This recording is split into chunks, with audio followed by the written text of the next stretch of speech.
Welcome back to another Travel-Ons episode. Today we are at Torö Stenstrand, basically the only surf spot near Stockholm.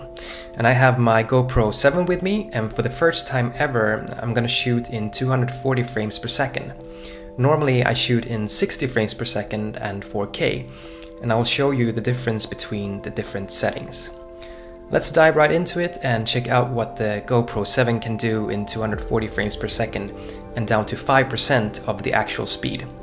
If you're new to Travel-Ons, be sure to hit that subscribe button and the notification bell so you don't miss any of our future videos.